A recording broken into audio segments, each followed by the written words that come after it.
All right, boys and girls, today we're going to cover disinformation, or disinfo, as it's also known. This is probably a long overdue subject, but it's sort of one of these things that if I tell you about disinformation when you're not experiencing it, it's sort of like, you don't care, and it's not as acute in your brain as when you are getting disinformation. And well, I think we're at a stage now where I think because there's a presidential campaign coming up here, the campaign's actually started, the election's coming up, that we are in right now a beautiful pocket of disinformation, and it's going to continue to be crazy. With conspiracies in general, those that can hurt the establishment the most get the most disinformation injected into them. Sometimes there are agendas which are distract the people any way you possibly can. Sometimes those are created by false flags that distract people. And other times it's just silly things.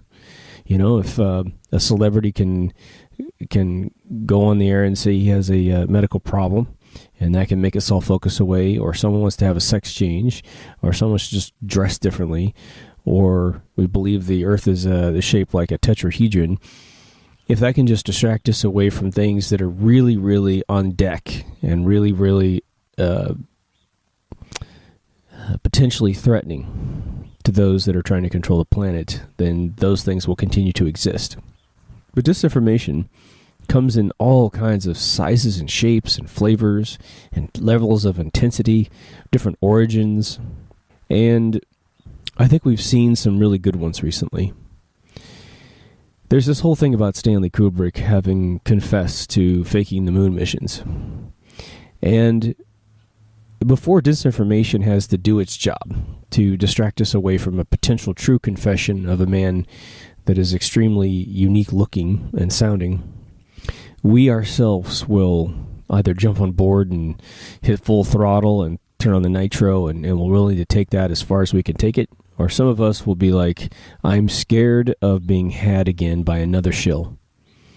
And so you pull the brakes, or you try to jump out of the car to make sure that you're not on this train of information. Then there's some that are right in the middle, and they're like, okay, I'm going to take a little bit of the cynicism that this isn't really Stanley Kubrick, and I'm going to take some of this thing that I think it really is Stanley Kubrick. Now, if you're an extremist supporting a concept, then they really don't worry about you because you're going to look like an extremist. You're not going to really be a threat of viral implants in human beings. Like, no one's going to take what you have to say because you're just too on board. You know friends who've told you to take vitamins, and the way they tell you to take vitamins is so energetic and so crazy, you're thinking, damn, if taking vitamins makes me annoying like this person, I'm not going to take vitamins. I'd rather die, of not taking vitamins. Now, the person who is completely against vitamins, or against the agenda, they're no worry to anyone because they're sort of the anchor dragging on the bottom of the ocean of truth.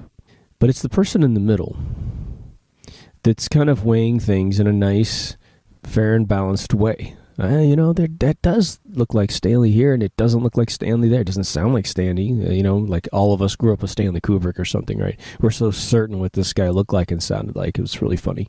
But disinformation, and I've been using this phrase a few times in the previous shows, not disinformation, but the other phrase is reasonable doubt.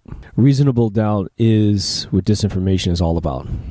Disinformation isn't necessarily geared towards being 100% push you off in the wrong direction. It will try to do that, but a lot of times it's just to nub you just a little bit away from the truth. And that's why when I see information come out about things like Stanley Kubrick confessing to the moon filming, the moon landings, and then I do the analysis on his face, and then I see other people do an analysis on the face, and I see them really just, they see things that I saw too. One of the big ones is that the tip of his nose is actually, in most of the photographs, fairly wide, like a little button. Now, it's not really wide because I know women with wider noses than that guy. He actually has a teeny tiny nose with this huge ski slope in the middle. Or this ski drop thing in the middle. It's really indented inside. He has very acute turns in his nostrils connected to his nose. But most of this footage is one side of his face being lit by this light. And I think when he turns left or right, you start seeing the same nose that's in most of the photographs, right? And this is a bottom-up shot as opposed to a top-down shot. So a lot of the contour of the nose and the lighting will be switched up, but the mole pattern on his face is pretty intense. The bag structure under his eyes is pretty intense. The size of his eye, the eyelid on his eye, the direction on his eyebrow, Because I have friends of mine in the film business who are over 70, let's just put that way, and up to in their 80s. And I see their photographs as they are made up before a photo shoot, and I see them in real life when I come over on a Saturday morning, and they're walking around in their gardening outfit with no stuff on their face, and all the hair dye is popped out, and you realize they barely have an eyebrow, between the two of them, and the hair is different and all this other stuff. When you see this utter transformation between the two individuals within the course of maybe a month. Looking at Stanley Kubrick's 1997 award, which I got wrong in my little speech, and his 1999 confession video, you start to say, the amount of transformation that will occur, one, without any makeup, and two, after 2 years of not running around in front of the press.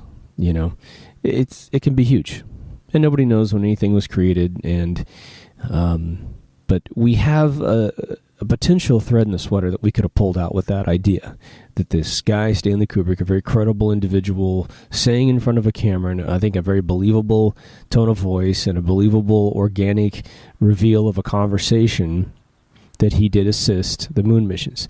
Now, most of us who've done our science and we have the courage to look into the hourglass of time, we know that the moon missions were faked. Some of us, like myself, have been briefed by individuals that gave a lot of details, individuals that were embedded at NASA within the Mars Project who resigned because they didn't want to live a life of a lie. They really wanted to do something with their life. And I later looked up the dude who told me all this stuff, and he's out there. A couple of interesting things about this guy. He bragged to me about his patents at NASA and exactly what his patents were for. And I don't want to reveal this guy just in case he doesn't want to have a bunch of people knocking on his door in the middle of the night. But I looked at his LinkedIn page, and he has utterly erased ever being employed by NASA. In fact, his career starts. He doesn't have the employment with he and I working together. The company that we work together is not in his resume. And I connected with him. I introduced myself. I said, "Remember me?" He goes, "Oh yeah, I totally remember you." Okay. He doesn't have any employment. Probably from like 93 and down. He has no unemployment. No employment record in that. But he was working for NASA at 16 years old because he was a prodigy kid. He went off and created one of the most famous e-commerce services on this planet, and I didn't know. For 15 years, he invented it. He was a CEO for a key programmer, key designer, and he walked away, I'm sure, smoking hot with money. But he doesn't give a crap, right? It's amazing. I didn't know. I was using this guy's e-commerce service for years and didn't know. All right, I know this is about disinformation. I just want to follow up with that a little bit. So disinformation is something that essentially two groups do. And every country has one of these formal groups. The formal group is what the American taxpayer dollar goes to, which is the Army Corps of PSYOPs. And there, you can find a lot of videos on this, and I'll try to overlay on top of this video their logo so you can get a good confirmation that it exists. I think it's some like horse logo or something. But these organizations were invented so that we could broadcast radio signals into foreign countries during war, like the Nazi-occupied Germany in Europe, to undermine the credibility of Adolf Hitler, of the entire movement of the Aryan race, and what the rest of the world's doing. We now do it in the Middle East. We do it in China. And we just have radio stations that broadcast in. This is ancient. They did it to us. We do it to them. They drop leaflets from the sky. And that's the formal way of doing it, where you know it's coming to you from another source. You know, as a citizen of Europe during World War II, you knew that this was coming to you. Even if that was in German, it was coming to you from the British or from the Americans, right? And it was very effective, extremely effective, and actually very useful for us to make sure that people didn't support these weird regimes. And they're still using it to this day. But one key thing occurred in the 50s, and that is that it went all subterranean. All of this blatant leaflet dropping, which you'll hear that every once in a while, went underneath the radar. And it became integrated and embedded and ubiquitous to all communication for mankind. Meaning you simply don't know when you're reading truth or disinformation. Now imagine someone saying, because there's two types of disinformation, right? Imagine you're in New York City and you're a rebellious kid. And you have an elder that's going to talk to you, someone who's older. And they can see in you very quickly that you're this rebellious kid. And that if they ever tell you not to do something or warn you not to do something, that's the next thing on your agenda because you're so smart and so badass, right? A smart adult and a wise adult will use your defective mind for that era in your life, that young mind, that impulsive mind, that rite of passage mind that's looking to prove themselves, right? And they will ebb the conversation in a way that you find the safe areas of New York City. Maybe they'll even make the safer areas seem, more formidable. Oh man, be careful down at Times Square. And Times Square has been cleaned up now, so all the mugging rates have gone down. But maybe there's other areas, Red Hook, Brooklyn, that you should be a little careful in. And so they won't even mention it to you, right?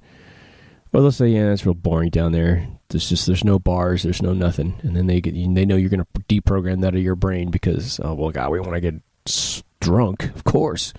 So that would be disinformation to save you from a problem. It happens all the time, It's like this flat earth theory. For those that believe there's something, there's a dome over us, and there's something evil outside the dome, well, that would be, disinformation would be that the world is heliocentric, it's a ball, and it keeps you out of trouble, right? We're not going to go off on flat earth right now. But then there's disinformation that is protecting evil, right?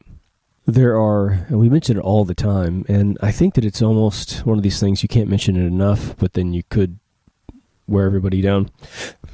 Pedophilia is crazy in this world. For those of you who aren't familiar with that word, it's adults having sex with children. Oddly, when you have sex as an adult, it's typically a heterosexual thing on a higher order of percentages. But when you go down below the belt, in the minors and the pedophilia, you actually have same sex is typically the way it works. And man, just coming from a normal state of mind, I've never been able to, nor do I really want to understand the mind of a pedophile. I just don't get it. It's just genetically repulsive to 99.9% of us, right? But this stuff happens every day, and it's hidden every day. And then there's disinformation and other events that occur to keep us from looking at it, right? The British Parliament, for those of you who don't understand or don't know about it, has been caught with its pants down, having molested a bunch of kids. A bunch of people in Parliament have done it. The British family's been connected to a guy named Jimmy Savile, who was a kind of a Captain Kangaroo type character over there on television. Our guys never did this kind of stuff that I know of, but Jimmy Savile did. He trafficked children. He used the popularity of a show to get kids into the fold. Parents that were willing to do anything to be famous and make a buck will sell off their kids, not really sell them off, but say, hey, you can be with Jimmy here for a couple evenings, you're going to have a blast, just hang out with this guy. And he would march them up to the Buckingham Palace, and royals would have their way with these kids, right? The Queen of England and her husband, Prince Philip, have gone around the world and adopted children. And these children disappear. King and Queen of Norway have had kids dug up in their backyard. 7 to 11 bodies. They weren't quite sure because all the bones were hauled off. Never to answer for any of this stuff because all royal families around the world have legislated into their countries that they can never be charged with anything. And we allow this bullshit to happen, right? So let's say we take a pause from the super extreme and you go back into your favorite crime show where there's usually a court hearing at the end of every episode. So you set up a crime, someone's getting away with murder or whatever, and they get into a court, and you know how it works, right? They try to knock down the credibility of the eyewitnesses. So if a town drunk happens to see a royal family member rape a kid, there's no chance the royal guy is going to go to jail. They're not going to believe the child because the child's so young they could be manipulated, right? Someone could feed them information, they could repeat it. The town drunk's a town drunk, so how do you believe anything that guy says? They always knock down their credibility. Now you could have a person with amazing integrity and they'll simply go in and nitpick their past. Well, didn't you get divorced once, and didn't you cheat on your husband, and and did you forget to put the seat down in the toilet once? And they really nail the credibility of the individual. Now, what they're doing is they're putting disinformation or irrelevant information or the reasonable doubt in the mind of the jury that would take this testimony from this individual and apply it against the person who committed the crime. We all know this formula, right? What if you don't have a formal judge, a formal plaintiff, defendant, and jury, right? What if you don't have that? What if it's just you waking up in the morning trying to take in information, and they know that there's a piece of truth that's slipping out, and they have to get in there, race in there, and create reasonable doubt in your mind? When Buzz Aldrin was being interviewed by, I believe, like an Arizona or New Mexico news outlet live, and they were talking to him about the mission to the Mars, which NASA is now incubating, right? This is several years ago. And he said it was late at night, and he goes, well, once they get to the moon, we'll know a lot more about how to get to Mars. I tried to find this clip the other day, but it's a little bit tough. It's probably embedded in a bunch of other people's compilations, but they have erased this thing from the easy find, right? You can just search on the sentence of what he said. I've seen it several times in my lifetime, but I can't find the video right now. All right? Well, that was an old man, really tired at night, giving up the fact that he never walked on the moon. Now, he runs around telling people he found, hidden bases on the dark side of the moon and aliens, because that's a disinformation way of saying, if I can get you to believe that there's an alien on Mars, and then we went up, or on the moon, and we went up, and when we went to the moon, the reason why you see all this fake stuff is because we found all these alien bases and spaceships parked next to craters and da-da-da-da-da. What that immediately does is whitewash all the lack of technology we had to actually physically get to the moon. Your mind is immediately saying, well, of course we went to the moon. That's the given. Now talk to me about aliens. And that's why all of these astronauts are running around the world telling everyone they saw aliens. There's an astronaut that lives in Malibu, and I forgot which one it is, but he runs down to this UFO group and speaks regularly at the group about what he saw when he went to the moon. He gets to walk in with his fake credentials that he actually went to the moon, and he gets to validate himself by saying he went to the moon, right? So the JFK assassination is a very interesting piece in history where disinformation has come in at every single conceivable level, right? Now, what if you are the person or the group that is in charge of a disinformation campaign? There are stages of this group, right? If you take it and make it a pyramid, there's a guy at the top that knows everything about what really took place. And they know that they know what's at stake if what happened actually ever gets revealed in its 100% capacity. The next compartment down is a bunch of individuals who are masterminds at figuring out what has slipped out, what is infecting the minds of society, and how they can embed inside that a different story to turn the Titanic just a little bit so that it crashes into a different iceberg, a different island edge or whatever, right? And then you have your minions down at the bottom of this pyramid who are pretty much your mouth-breathing psyop people that simply do what they're told. They just want to literally cash out, get a little short-term cash, completely spite humanity. And some of them are dumb enough to believe that this is better for humanity to do this, right? There might be a few cases where that's actually true. But in the case of JFK being murdered, the last president who ever thought for himself, it's not a good thing. Now that we've seen absolutely everything about the JFK assassination, I think that there's a point now where they've actually released how it actually occurred. But in terms of the motives, we think we've now figured that out as well. Now, there's always motives that we don't understand about things, right? But with JFK, the real actual events of that morning go a little bit like this. The car's specifically picked to make him vulnerable to a shot. Again, this was masterfully done, even though there's a lot of flubby mistakes they made too.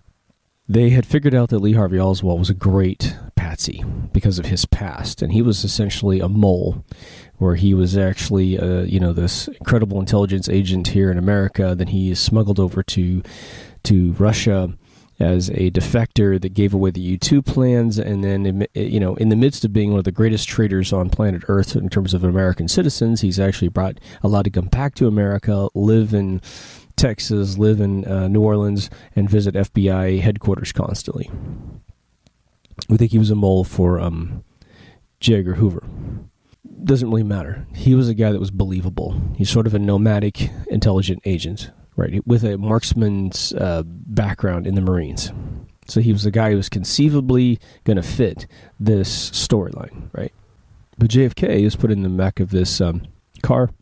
I forgot the gentleman, the politician in front of him, I think, which is the governor of Texas at the time. LBJ is the vice president. He's in a totally covered car following behind JFK, right? The vice president's not with the president. Isn't that a little weird? I suppose he's talking on a walkie-talkie, kind of lighting up this whole situation. But they turn down the street, and all hell breaks loose. We're not quite sure how many gunmen were firing on the president, but there were at least a dozen gunmen shooting on the president. And one of them got the back of his neck. And that started the whole thing rolling, where they realized, okay, he's been shot through the throat. He's probably not going to survive being shot through the throat, but you never know, right? It happens. It happens in gangsters all the time. He obviously wasn't paralyzed because he was able to grab his throat and lean up. The car he's in actually comes to a complete stop and holds for several seconds.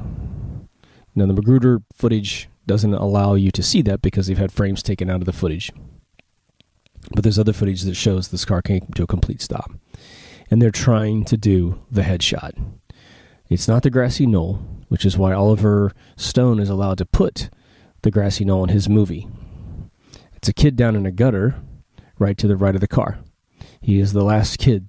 He is the last go-to child or go-to sniper that's going to pull this off. And sure enough, right over the right eye, as Kennedy was bent over, pow, this shot lights up the back of his head, cantaloupe-sized circles blown out of the back of his head. It's later stitched onto the back of his head. The car takes a shot through the windshield. The car takes a shot into the chrome plating around the windshield. The curbs are lighting up because there's all kinds of ordnance coming in from all different angles. Horrible shots. And, of course, the president's then restitched back up again to match this crazy story. And as quickly as possible, his body's cremated to hide all the evidence. LBJ becomes president. He lights up the Gulf of Tonkin, which then starts the Vietnam War, getting America, borrowing tons of money from the European bankers, which gave the thumbs up to pull this thing off. Involved parties, well, you have the shadow government of the world. You have the CIA who works for them, the proxy intelligence agency that answers to them. And you have Cuban assassins that are also brought in to help provide trigger power, right? The guy with the umbrella was the Cuban, right? And then you have a mobster like Jack Ruby, who absolutely hated the Kennedys, supposedly pushed out into the public like he actually didn't like Kennedy, right? He owned 3 or 4 titty bars and was providing the White Knights, which is LBJ's sidekicks, all their pussy and booze, right?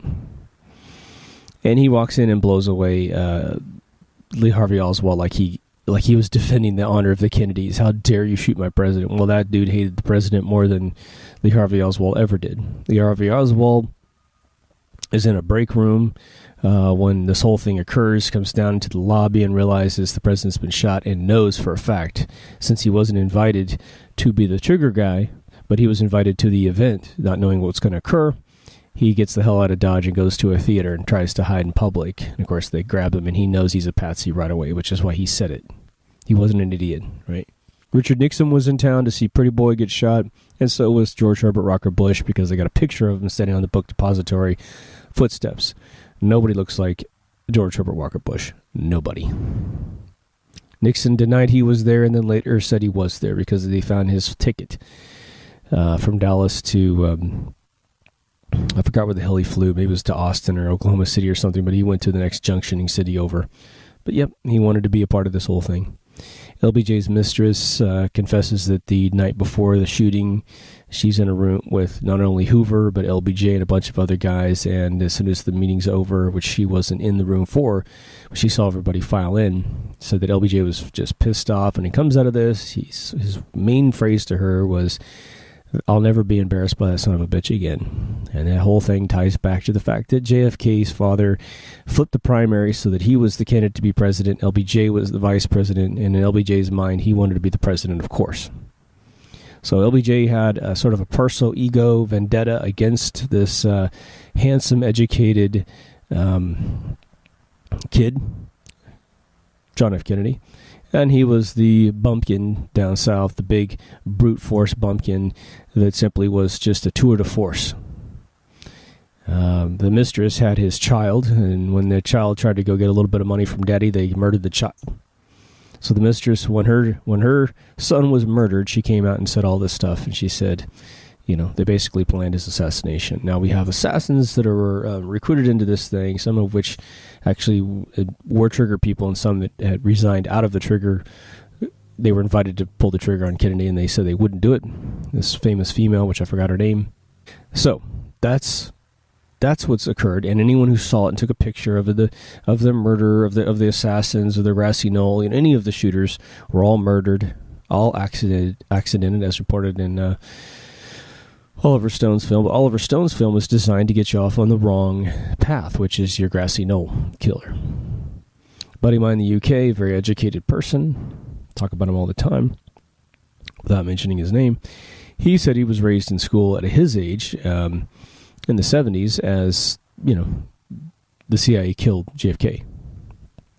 He said that that's what his school taught him. So what if you had a problem on your hands that all that took place? And there's a power shift going on. It's what Eisenhower, exited his position. He's the one that coined the phrase military-industrial complex. He said, we're at the precipice of the takeover of the United States of America. I actually think he was a little late on his prediction, but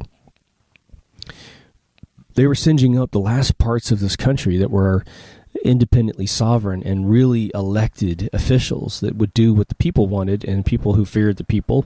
And they were taking over the entire country. Remember, Skull and Bones, their charter was to take over America through any financial means necessary, which is why Jackson said, if you find any of these guys in the United States, we're going to deport them or incarcerate them. And they tried to kill him. And, thank God the derringers that were pulled in his face all flubbed out in the middle of the rain at his buddy's funeral. He pulls out his glove and slaps the guy in the face and walks off. And he's the last guy to beat the banks, right? Even Lincoln didn't beat the banks. Lincoln got shot in the back of the head by the banks because he wouldn't borrow money from Europe during the Civil War. And so our little John Wilkes Booth, a washed-up actor who had pretty much seen the end of his career, wanted to join the elite. And they said, okay, you pop this president in the back of the head, and we'll get you to safety. Okay. That's where he ended up, dying off the coast of England. They've got letters of him writing back to his family. They've got every elite person that got him, from the theater to the shore, from the shore to England, from England to this island.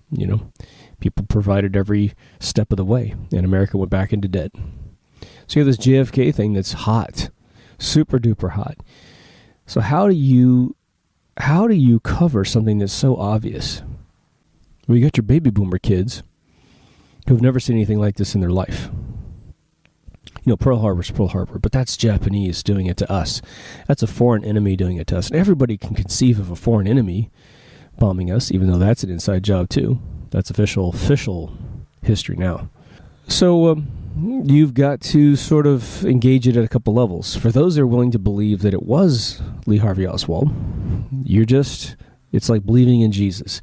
You're willing to believe something that has absolutely no basis in reality, no basis in possibility.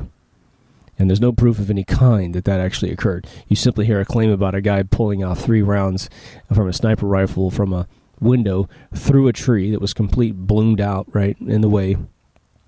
And what's funny is people that don't have any background shooting a rifle with the scope at a moving target are immediately capable of believing this.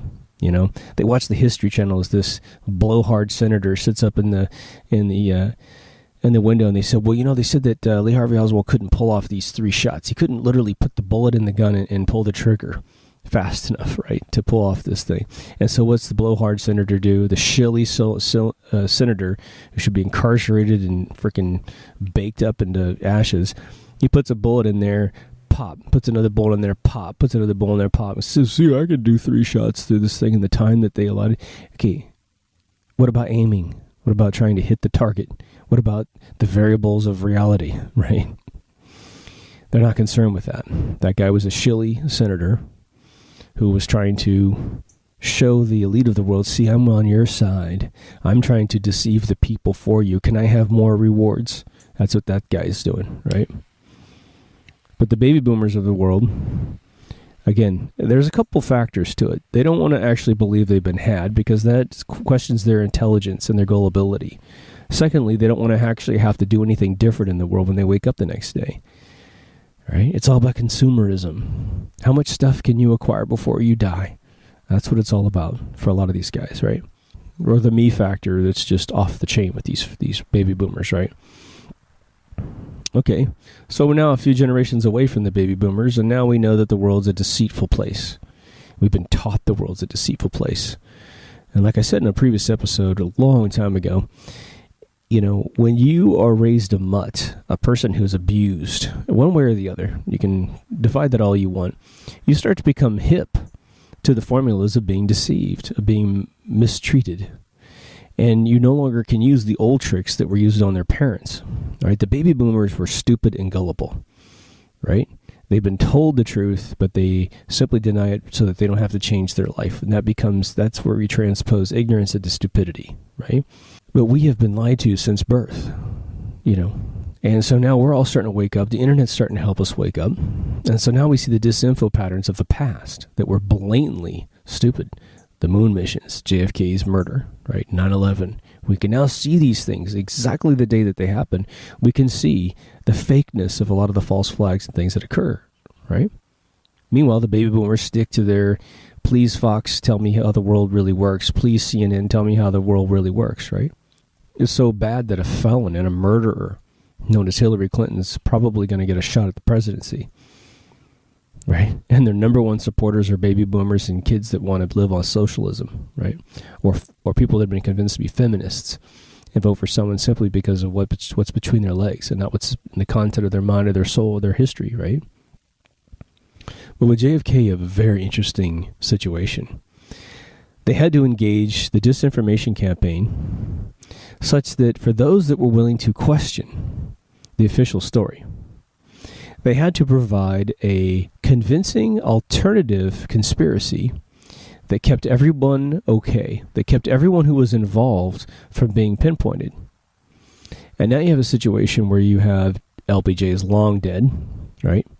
And there's a new trend in disinformation with old campaigns to lump everything on the back of people that are dead. That's just what they do nowadays. Now, we know that LBJ played a huge role in this thing. As far as we understand, LBJ said, I'll get the job done. You just give me permission. And, of course, they gave him permission, but they said, okay, well, here's your concession if you want to be president. You don't get rid of the CIA, you don't touch the FBI, and you start this thing called Vietnam because we need America strung out on debt. He's like, sure. My ego is more important than the well-being of my people. LBJ backstabbed every single American in this country the second that he took office. And he got 2 terms to do it. So they created this couple different conspiracies that I grew up with as a kid. Once you started hearing that that there was this grassy knoll shooter, which was identified as I believe a French assassin that died in South America in a drug deal. That was the one thing I had heard. But what were the 2 conspiracies that we kind of grew up with, if you're willing to believe an alternate theory of not Lee Harvey Oswald? One, it was the Cubans, because of all of the dastardly deeds of the United States against Cuba. Right? Fidel Castro contacted the State Department before he took over Cuba, and he said, I'm going to take over Cuba. And they said, fine, we'll support you, but we want you to be an ally of ours. We're going to give you guns and weapons and training and everything that you need. And he said, fine. He took over Cuba, and then he turned around and said, screw you. I'm taking this for myself, and I'm not going to give you anything. Then the State Department said, we're going to destroy you. We're going to use the CIA to train mercenaries to come after you. And he went and signed a deal with Khrushchev and brought in missiles in his backyard. And then the State Department banned going to Cuba. That's what this whole thing started, right? And this is all per the ambassador to Cuba in the late 50s, who sat on his sofa and gave a full-blown testimony to the whole thing. Talked about the third floor of the State Department that orchestrated the whole thing. And when JFK said, I'm not going to allow you to invade Cuba, a friendly gesture to Cuba, right? I'm going to let Cuba be a sovereign nation unto themselves. And I'm really sorry, State Department, they didn't go your way, but they're not hurting us. There's nothing that they do besides grow sugar canes and cigars, right? That you can just relax. They did the Bay of Pigs, where they basically took all the mercenaries that they had trained and threw them out in the ocean on the Barber 3, which was a bush boat. And they jumped off this boat into 3 foot of mud. They called Castro and said, we're invading you from this coast. Go ahead and kill them. And he ran a bunch of bombers over them and killed them all, and that's where you get the Bay of Pigs. To embarrass JFK. So Cuba had nothing against JFK because JFK was the only reason why Cuba didn't get taken over. So the Cuban invasion, the Cuban assassination of Kennedy had no foundation whatsoever. Even though we think there was a Cuban guy holding an umbrella giving the signal when everyone should shoot. He's the guy that didn't run when all the bullets came out, and he had a white guy sitting next to him that also didn't run. They were part of the hit team, part of the, the trigger group to say, go now. All right. Next one was that the mob did it. There was a rumor that JFK's father used the mob to throw the vote, such that this, JFK being the candidate for presidency occurred, where they threw the votes, as what the rumor says. I think once you listen to LBJ talk and you listen to handsome JFK talk, America going for the handsome, super intelligent guy over the oafy bully is a pretty obvious thing, right? We wanted the intellectual as president, not the idiot, right? The bully, as it were, right? So they started that rumor. Everything that they started as a rumor kept it away from the people that actually did it, except for these guys that supposedly jumped out of train cars with headsets on, which were always identified and linked to the CIA. So there's a lot of guys on this team. And the kid that shot him in the sewer, the story behind him is that he was a young kid. He was the last resort trigger boy. And I don't know how they found this kid or how he had the skills that he had. But the story goes, and who knows if this is true, that he was in the sewers. And so when he worked at a gas station, a full-service gas station, when he actually left, a guy that was hard of hearing, I think he might have been even deaf, saw the kid come out of this sewer system, put the gun down in a particular area. Another guy grabbed the gun and walked off, so he was without his murder weapon, which is very common. He goes to his gas station. He's covered in feces and dirt from pretty much his chest down. His buddy saw him go into the bathroom at the gas station. He stayed in there forever trying to clean up. They reported him to the police, and the kid was hauled off. And we never really saw the kid again. Doesn't mean he was murdered, it just means he was extracted out of the situation as a risk. Right? Again, there's also all these people that took photographs of these people on accident, and they were all murdered. Right? But the disinformation campaign was deployed to protect the truth, to give a believable side story to the whole thing. Well, now they just simply they create these false flags, which are disinformation campaigns from the very onset. Everything that you hear that day, which is the same thing as JFK, right? The patsy. But they are prepared for multidimensional disinformation campaigns as soon as it comes out. A lot of us have heard a conspiracy about one thing or the other, and we're really, really sure that we've heard the de facto story about what happened. And then 5 years goes by and something else reveals itself. It maybe complements the one that you knew, but it jostles the information a little bit further. And they make it utterly believable by perhaps creating the evidence that we think we're seeing, that we think as a citizen of the world, creating evidence. I just happen to be there. One of the ones that's occurred with 9/11 is that there were no planes. That the planes can't achieve the speed that they were going at sea level, especially the second plane that was supposedly 450 to 500 miles an hour. When they called all these pilots up and said, how fast can a plane travel at sea level? All of them said about 270. And they said, well, can't you just floor the throttles and get higher and faster? And they said, you rip the wings off. The oxygen is simply too thick at that level. They said, well, can't you just dive bomb in? And they said, no, the wings would come off, right? I'm yet to have that conversation, but, all these sources are saying things. And then there was a video of the building exploding without the plane. And all of a sudden there's this wild coyote lying in the building without a plane ever hitting it. Is that a real video? Is that a disinformation video? The idea is it's just enough to make you maybe look silly in front of friends. And maybe the truth makes you look silly. Right? So they ebb it over 20 years towards the truth. And again, everyone's getting away scot-free. Everybody who's trying to live in the past and debunk all this old stuff, well, I have a caution for you. Even with me and the moon mission thing, right? The moon mission's kind of nice because it's friendly. No one died as a result of the moon mission, except for maybe Gus Grissom, who was probably fried in Apollo 1 on the tarmac because he was threatening to tell the press within that week that this whole thing was not going to work. That he had been told that this thing was never going to go to the moon. He said that he was going to, he said that he called it a lemon. He called the whole space program a lemon the week before, and he said he was going to do a press conference to some of his closest friends, and he ends up frying due to some Velcro spark on a chair, right? So that would probably want to be one of the major deaths that we know occurred related to the moon missions, right, with his two other friends, which names escape me. But with 9/11, all that matters is what's going on right now. Because everyone's so afraid of the truth, you're not going to really convince new people in any level of epidemic that these things were the way they were.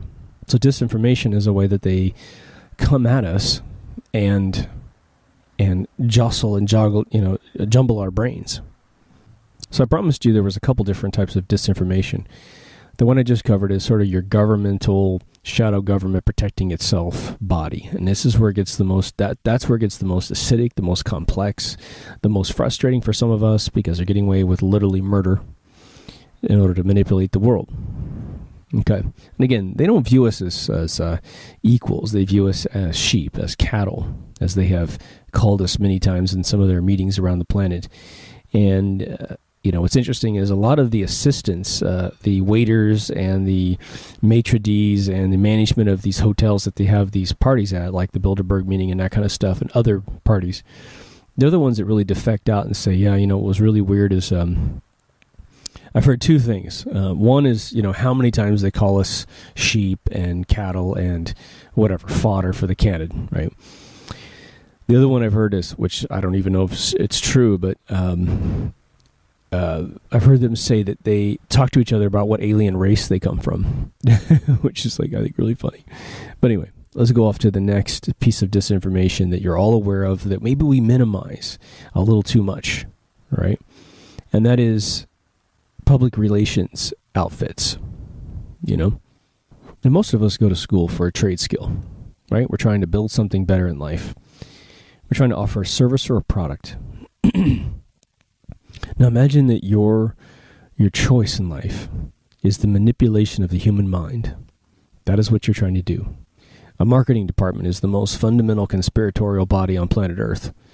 You are dealing with a group of people that essentially, they know you don't need the product or service that they're offering. You simply don't need it. Life goes on. Life has never had this product or service before, but they're there to create hysteria in you, to show you what life would be like without their product, and to play it up. And isn't this horrible that you have to deal with this situation in life? And usually that situation is just something utterly benign, but they play it up as this horrible thing. You have to bend over to clean your bathroom. Oh my God, we have this pole that keeps you from bending over.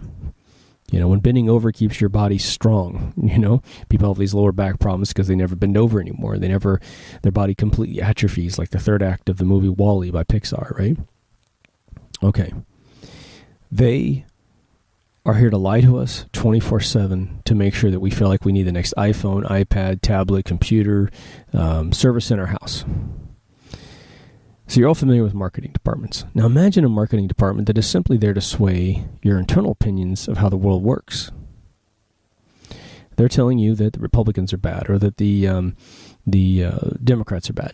They're telling you that Muslims are bad, Asians are bad, Russians are bad. Creating hysteria in you to make you less resistant towards actions that would otherwise make you reel back in caution and question. What are we hurting those people for? In the 70s, there wasn't a real, even the 80s, there wasn't a huge threat from the Islamic Nation. You didn't really feel like there was a huge threat. Now, people were xenophobic in general. They just, if you didn't look like them, we all have that tribalism that makes us fear other people. But what if they had released videos in, say, 1980 of, bunker buster bombs and laser-guided missiles blowing the living crap out of hotels and homes and neighborhoods in the Middle East, just out of thin air? What if that just happened? And we did have the Iran hostage situation, but what if this wasn't Iran? What if we're just bombing indiscriminately in the Middle East? Well, what would happen? Well, the people would rise up and say, what are you doing, leaders? This isn't what we're about. You're making those people angry at us. And we didn't have anything to do with this decision. Now, the reason why they might do that is to take over the oil in those areas to then prop up their fiat currency, right? The petrodollar, the oil-backed currencies, right? Same game's been played since the early 60s when Kissinger signed up OPEC to use American dollars only. So at that moment in time, only buying oil with U.S. dollars was the game. So they could have been doing this the whole time. All right. Well, they couldn't do that without an excuse. They had to create an excuse so that you would support what they're doing. In comes reasons why we should do that. The World Trade Centers were bombed in 1993. A lot of you forget that. The bomb was actually constructed by the FBI and given to these 6 dudes, I believe is the way they said it, and they were supposed to park a van up against the central column of one of the World Trade Centers and blow the living crap out of it. Now, it wouldn't have knocked down the building, but it would have done a lot of structural damage to it. And they had to admit this in the New York Times. It was like the 7th page of the New York Times. They had the FBI had to admit that they actually built this bomb, but then they accidentally built it out of real explosives instead of fake explosives. That's how the story goes. And I've seen this article myself. It really exists. And the guy that actually was in charge on their side realized that putting the van by the central column might actually make the tower fall down. And I really don't think anyone would, even at the top level of the government, would want a 110-story building to fall down, especially tipping around the 6th story, right? Or whatever story up that thing was. So he changed the plan and told his buddies to park the van towards the edge of the building and not towards the central column. That's how the story's told. And that the guy actually went back and got caught because he tried to get his receipt back for the van that was blown to hell, right? Really bizarre story.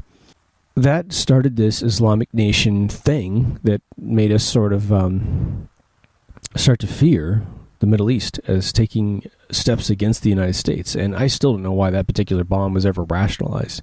I guess there's always someone who hates you, no matter what nation you're from, right? But then a few years later, we have 9/11. And regardless of what you want to believe about that day, we know that rationalized Americans, and I was in that camp for several years, to essentially take over the Middle East, right? Well, that was information that was pushed into our consciousness through this horrific event that made us rationalize doing things that we wouldn't have done otherwise. And as we start to pierce the information, when Loose Change came out and Michael Rupert came out, he released his movie, I don't even know when, but I saw it in 1993. 2003. It started making me think about what I was looking at. It started piercing the disinformation. But for every level down into the new level of information, there was more disinformation. It's a net created by these disinformation groups. And it's not always the military that's Army Corps PSYOPs is probably handling much lighter agendas, right? They're not handling the super duper dark stuff. They're probably just handling some basic concepts of who to support and who not to support, right? People hate Rush Limbaugh and people hate Al Franken, right? Al Franken is the left voice, and I'm not sure how much that guy has in terms of sway these days, but he used to have a show a bit like Rush Limbaugh, and I'm sure he does still somewhere in the world. But these two guys, whether or not they realize it or not, are sort of a disinformation pillar out there. As long as you hear someone say, I hate Rush Limbaugh, he's an idiot, right-winger, well, then he's done his job. That's why he gets his big fat paycheck. That's why he can get caught doing all these illegal drugs, traveling in planes, and he never goes to jail. He's an important asset to the construct of the left-right paradigm, which doesn't really exist on the Hill. These guys party together. There's no left-right up there. They all do exactly the same thing, which is why when we change from George Bush to Barack Obama's behaved more like George Bush than George Bush did, right? He's put more tyrannical rule down on this country than any other president in the history of this planet. And that's just fact, right? All of his executive orders, he doesn't want to listen to the legislative body that would represent the constituents who are us. He just passes executive orders. Military Commissions Act, re-signed up. That validates surveillance, violating the Fourth Amendment of the Constitution, and it also makes torturing children to extort information out of their parents in the Middle East okay. That's what the Military Commissions Act does, and he signed. Bush signed it up first, and Obama kept it going. So both these guys are on the same team. The Patriot Act violates all of our constitutional rights. Well, it was ready to go on the day after 9/11, so they knew it was coming, so they had this legislation ready. Okay, everyone passed it in hysteria. I think it was Christmas Eve of 2001, and it's been sunsetted and re-signed up every single time by both left and a right president. They pretend to be against each other, but they're not. If people say they hate Al Franken for being a leftist liberal, well, that's what his job is, to create polarity between the two of us. So both those guys will be utterly protected to the degree they have a large audience that will follow them. If Al were to lose his audience, well, he'd be pushed out, maybe the scandal would attach to him, and he'd be ejected out of the system. All I can say is, Al, watch out, because the second you do lose your audience, shit's coming down on you hardcore, Rush is probably super duper protected, but you can imagine that guy will be a crash and burn victim at the end of his career as well, unless he can go out like Paul Harvey and keep his audience till the day he dies, But these people provide services to their masters. That's what they do. So, disinformation is real. I think most of you know it. I think now we're almost in this, we're in the age of the shills. I did a whole episode on shills, and I can't remember what number it is, but I can't thank one of our listeners enough for calling me a shill and calling my partner Kyle a shill, right? I guarantee you, he and I are making no money from any of this stuff. Quite the opposite. And, I don't know how to be a shill. I wouldn't know how the operation works. It'd have to be fairly detailed, I would imagine. But I think we do know of shills. And just as a recap from that whole episode, what it really boiled down to was a shill is someone who has an amazing amount of time to devote to one subject matter. And they always work in a very interesting way, and very much like disinformation. Disinformation campaigns are sort of like a sticky neuron, right? You have a thought that's going through the system, which is the truth. And it's dangerous to those who are being exposed by that truth. So a disinformation campaign takes a train of thought and it sticks to it, something that's sticky, and it starts out looking like the truth that you are actually, discovering. It's changing your life. It's perhaps revealing those who do harm to us, right? And then it slowly veers off the path as a tangible, real-life possibility. All they do is look at the facts that you have at your disposal, and they go, well, look, there's this huge avenue where there's a huge void. Why don't we fill that void with other information? We can create some of it, right? And we can peel off and make you believe something different. Well, the warriors for disinformation are shills. They are the paladin for untruth. And so these individuals, and we have crisis actors that help out at these false flag events. And if you know what a crisis actor is, go look it up. It'll blow your mind how many actors are at every single, catastrophe, every massacre. You'll have a mother at Sandy Hook as the attorney for the Colorado James Holmes. You'll have her turn up in the Boston bombing as a witness. There's the guy that was the witness on the floor of, or on the streets of New York. Just diarrhea of the mouth, official story, facts that the guy could have never known. You can hear his accent. He doesn't sound like it. He's really, some Mensa graduate, and he ends up showing up in L.A. Nearly 15 years later, talking about how he was in the international airport watching a kid get shot by some craze balls other kid when he doesn't have a ticket to go past the check-in. He was supposedly at the check-in going through the metal detector when he doesn't have a ticket, right? I have a friend who was actually there the day it happened. I have a friend who actually talked to that crisis actor. And when he asked him, hey, what's next, dude? What's the next false flag? And he goes, well, we should have dinner sometime. These guys really exist, and it's really intense. The biggest traitors in our era are shills. And so that's why we have to keep our eye out for them. And that's why I'm glad that I had a chance to address it. And, I hadn't even really thought about shills, or being called one especially. I suppose the thought maybe it occurred to me, I guess, in some minuscule way. But we have a society where we sort of know we're being lied to constantly. What's interesting, too, is that I've seen a lot of period pieces, both from like old Twilight Zones to modern day films, where you have these guys from the 1800s that sold snake oil. And they're lying to the people, if you drink this oil, drink this serum, you're going to be healed of every ailment in your body, right?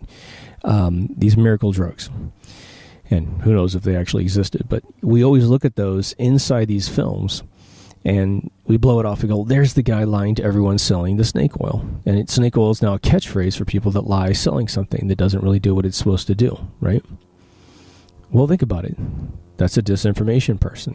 That's a person lying to you that you need something that's not going to actually do anything for you.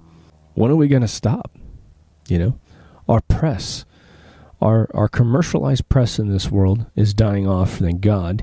But we used to have journalists that would go out and do, reporting. They would take photographs and do interviews at the locations where they said that things were occurring. And they would always find out it's different than what the Hearst yellow journalism, which is lying journalism, right, was saying that was going on.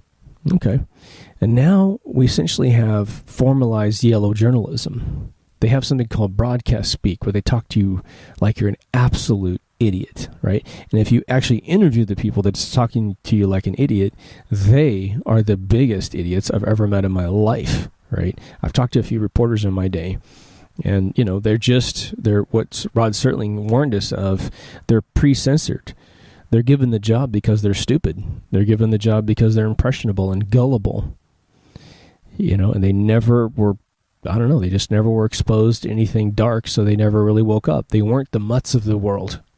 They were the privileged of the world. Whether or not they were super duper silver spoon rich doesn't really matter, right? But they're the ones that tell us the way the world works. And disinformation is now centralized. Where do you get your information from? When it really comes down to it, where do you get your information from? Now, if there's a circus down the street, then someone's just going to say, hey, the circus is down the street. Doesn't really matter. That's true information. But if there's a massacre in the world, every piece of information comes from AP Reuters, which is the same exact organization, which is owned by one of these elite families, so they're called the Rothschilds, right? All right. What's the other source of information during intense military events, right? Well, there's the Pentagon briefing room, and there's the White House briefing room. And how many times have you ever heard, either through fictional reenactments of the situation or real life news, if you're paying a lot of attention to the situation, that these journalists have to kiss the ass of the Pentagon to make sure that they don't lose a press pass to get the information from the Pentagon, or they have to kiss the ass of the White House to keep their credentials at the White House. And one of them is you can't ask questions that are going to be tough to answer. If you're a bully and you're trying to find the truth at either one of those two organizations, at the Pentagon or at the White House, you will simply be uninvited to ever returning. And they'll contact your editor of your newspaper, your organization, to say, don't send that person again if you want to have your credentials. We need a much more compliant, docile person that will do what we, ask us friendly questions that are easy to answer, and then you can have your representation. And that doesn't mean that a press secretary of the White House doesn't get grilled every once in a while and answers extremely poorly, right? Again, the integrity of someone with skills is really high. The integrity of someone who is willing to lie to everyone is very low. And so a person who develops really elite skills is not going to be a person who's walking around lying every single day. They don't have the the temerity in their system to really get good at anything, because they're always trying to shortchange everything. They're trying to get ahead.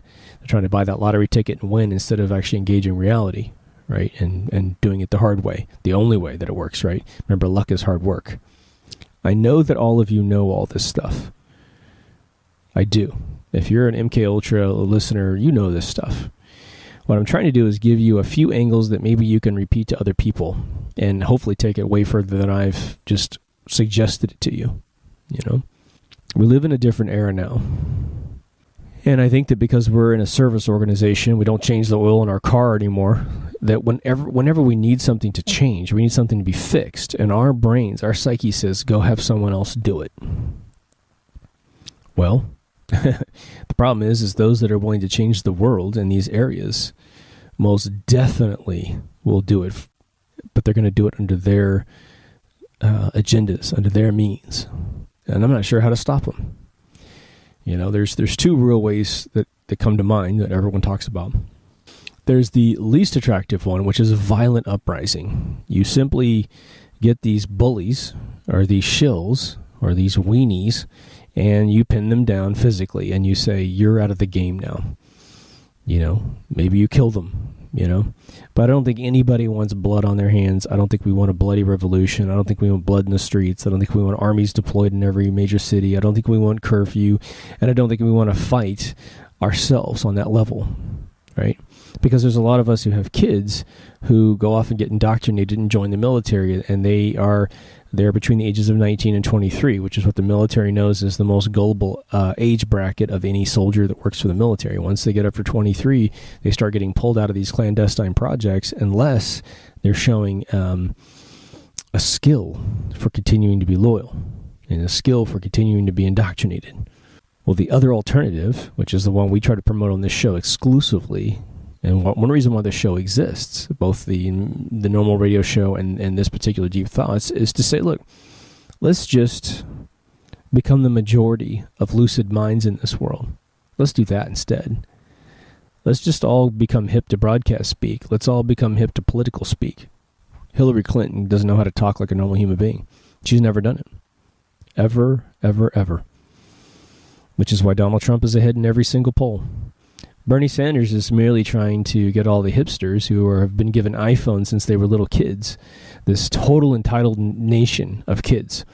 And he's promising them that they're going to get everything for free and that they'll never have any increased taxes. Oh, it'll be only taxing those 1% people. Right? Something you need to understand, hipsters. It goes like this. And millennials, especially millennials. When they turned on income tax in 1913, yes, that's right. Before 1913, all income taxes on your earnable wages, as dictated by the Constitution, it's illegal for them to tax your wages. That's what the Constitution says, because that's what was going on in Europe. The only tax on your income, on your wages that's legal, is a flat tax. But no one will allow a flat tax because the elite of the world, the 1% that you keep talking about, would lose most of their money. There would be no tax shelter for them. So when they designed the 16th Amendment and they created the IRS and this whole fiat currency mechanism to this private for-profit bank called the Federal Reserve, they had already prepared all the tax codes to make sure they never pay taxes. But what they promised the people in 1912 is that if you turn this on, it's only going to tax the 1%. Right away, all it taxed was the middle class. Okay. Same thing's going for your Bernie Sanders and any socialist in the world. Socialism has failed categorically across the world in every single nation, everywhere. It has.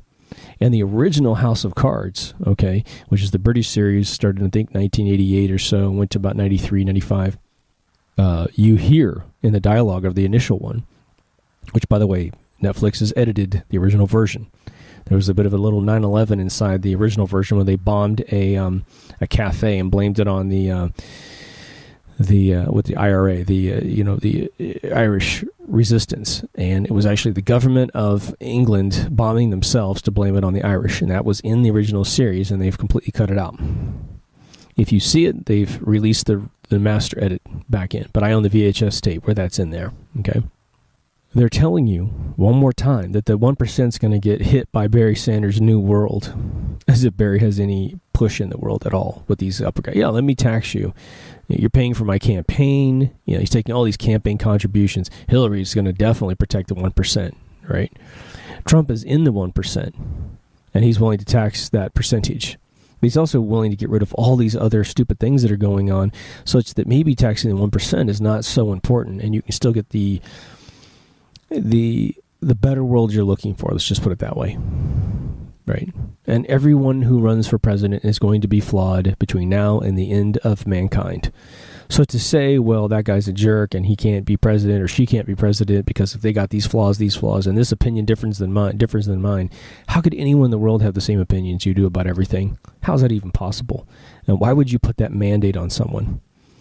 You can't. Teddy Roosevelt, if he came back today, was just reborn, maybe we'd be all on his side because he's one of the these amazing presidents that was a sheriff beforehand. He was a fairly decent businessman beforehand, and he would look like the iconic president. But I guarantee if you start diving into his personal opinions, you wouldn't agree with a bunch of them. You're not going to let a great guy be president who actually has the sovereignty of mankind and the Constitution in the back of his brain be president. The only thing you need to do with any presidential campaign is ask them how much of the Constitution are they willing to support. And all the other opinions don't matter, right? And if you're against the Constitution, I guarantee you've been duped. If you're against Magna Carta, you've been duped. They're terrified of Trump. They are terrified of Trump. They didn't think he was going to get this far. And now he's sweeping the polls. So they're pulling out every single celebrity in the world, every single politician, every single human being on planet Earth to say that he's a bad person. And a lot of people are falling for it. And I find that it's interesting. I don't Facebook anymore, but I do look at the feeds every once in a while because I have to maintain the MK Ultra page with Kyle. The least educated political people in the world have all these opinions about politics. You're not allowed to say, in my book, Al Franken's really for the left and Rush Limbaugh's really for the right, and have an opinion that matters at that point, because you've shown everyone in the world that you believe in a left-right paradigm that doesn't exist. It shows you're not paying attention to what actually is occurring between the left and the right, because it's the same thing. Pelosi is probably one of the biggest Republicans on the Hill, and she's registered as a Democrat. Disinformation. It's a disease that is infiltrating the minds of all men, female or male. The internet is helping us to wake up, but they're trying to censor the internet as well, right? I can make you a promise, and that is that YouTube's going to get gutted. All social media is about to get gutted in the next 5 years, and it's going to be gutted underneath this one thing. If you mention anyone's name, they can sue you. They're going to allow that to happen.